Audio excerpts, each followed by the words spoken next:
It is a monster canvas, and it's very hard. It's like carving rocks. I'm used to carving pines and firs and poplars and softer trees.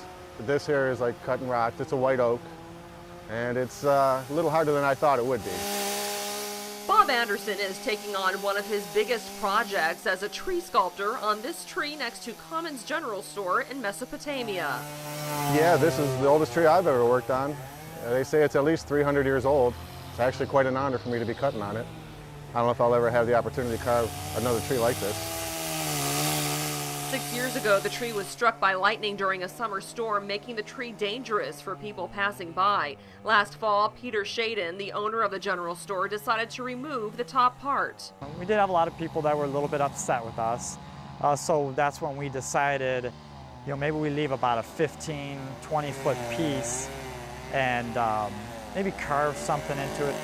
The sculptor and store owner are only giving few details of what the final product will look like. The carving will be of something of early settlers to Mesopotamia. That tree is 300 to 350 years old. So if you think about it, that tree was here before the United States was the United States. Anderson has been working on the tree all weekend and hopes to be done with it by the end of next weekend. It's such a big piece, it's going to be one of my biggest and nicest pieces, I would have to say. Just 1 mile east of the Grove City outlets, tucked away inside the Slovak folk craft shop, a hidden treasure right here in our own backyard. It's believed to be the largest animated wood carving in North America, measuring 17 feet wide and 8 feet high. It took nearly 2.5 years to build and was shipped here by boat from Slovakia.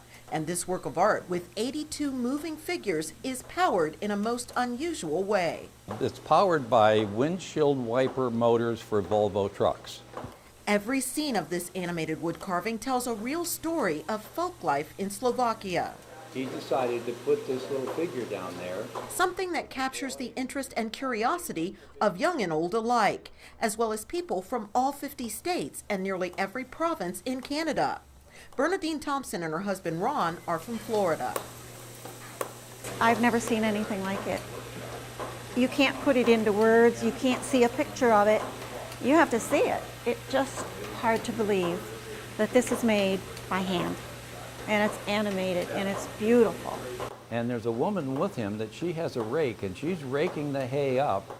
And behind that big dog, there's a man with an axe.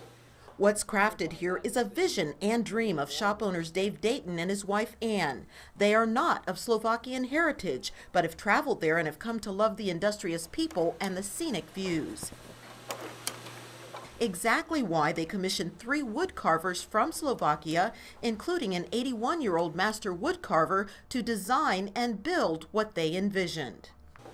But it represents folk life in Slovakia as it existed there for many generations. And we asked him to lay this out as a map of Slovakia, because we have a lot of people who come in here who have Slovak ancestors. And some of them would like to know more about the country where their family came from.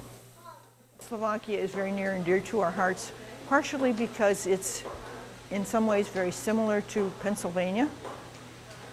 A lot of the highest population of Slovaks in the United States are in the state of Pennsylvania. It's shaped similar to Pennsylvania. The couple says this animated wood carving has done exactly what they wanted it to do: educate people in the valley about a country in Central Europe. And let people here understand a little better the talent and creativity of the people over there. And we think it does that in a remarkable way.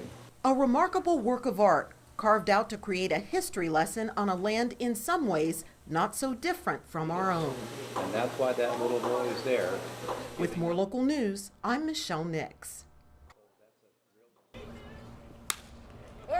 The boys of summer are in full swing, braving the sweltering 90-degree heat in full uniform for hours at a time at Scene Park in Struthers. But in order to have the energy and the strength to not strike out, they're staying hydrated with plenty of ice-cold water in the dugout. Yesterday I did a game same time as I did today with the umpire's equipment on. I must have drank about 5 or 6 bottles of water. The boys of fall are conditioning for their sport by getting in their workout early in the day before the sun's heat can be spotted rising from the turf. Certainly as a coach, you're looking at the amount of time you're spending on the field when it gets this hot, and you're looking for signs of a heat stroke or some type of heat exhaustion on kids, and you're not pushing them further than what they can handle. Coaches and trainers say in this heat, it's important to acclimate young people by building up to more intense practices in August.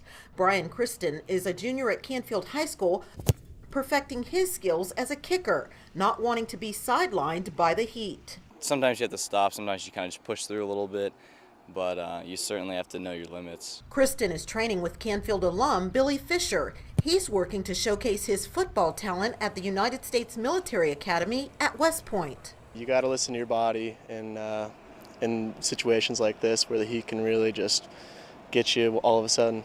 With more local news, I'm Michelle Nix.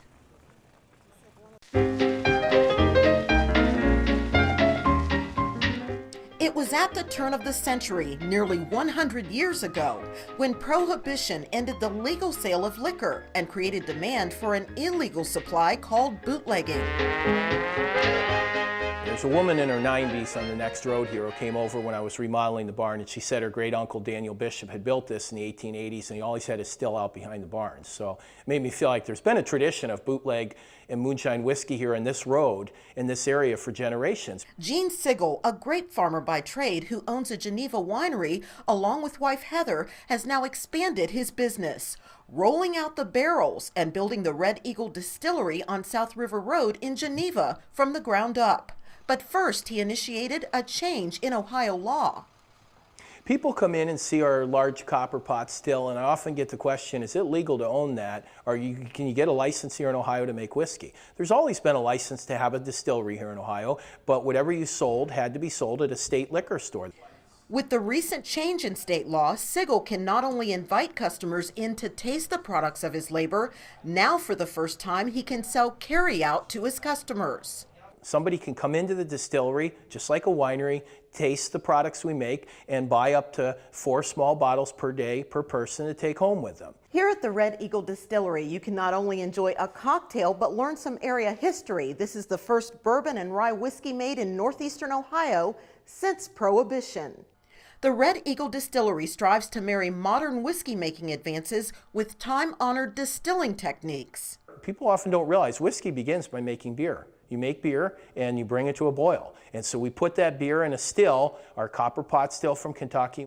It's in this still that the alcohol vapors are slowly boiled off into a clear white whiskey, passed through the still a second time, and then poured into new charred oak barrels to start the aging process. Bourbon is a distilled spirit or whiskey primarily made from corn, and even though it's been produced since the 18th century, it's experiencing a real renaissance nationally, adding to the flavor of many popular cocktails. So we'd certainly like to see our whiskey widely known here in the state, and we'll continue to keep working on it and expand our production. Soon we'll have a barrel warehouse to store whiskey in. The distillery sold out of its first lot of whiskey on April 6th, but since then has restocked, ready for the millions who travel through this popular wine country near Geneva on the Lake every year.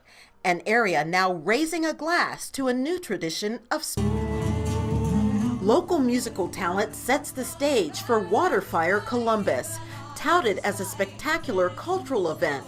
In its 9th season here, where the skyline of Columbus paints the picture-perfect backdrop. And boats on the Scioto River set this work of art in motion. This is one of the most spectacular things around, and I was even at the first one, and it's still amazing to see. I had a front row seat and was even given the opportunity to carry the torch and light some of the bonfires. It's fire and water coming together like never before, creating what some call a masterpiece on the river, as the flames reflect against the water, appearing to dance. Everything that we do has meaning from our own experiences. Waterfire is exactly that same way. It provides for us that moment of connection. It's very romantic, and for others it's insightful. The first water fire art exhibit was established on the Three Rivers of downtown Providence, Rhode Island in 1997. It's entertainment that seems to foster community and a love for the most simple things in life. But this free event, possible because of business sponsorships, has ignited an economic impact that has some people flocking to the downtown. There's no question. I mean, there's an economic impact to this that we believe over the course of an entire season would begin to approach $750,000. And Waterfire Sharon is expected to do the same, blazing the way with even more brilliant bonfires and sparking new life on the river and bringing new energy to the downtown. With more local news, I'm Michelle Nix.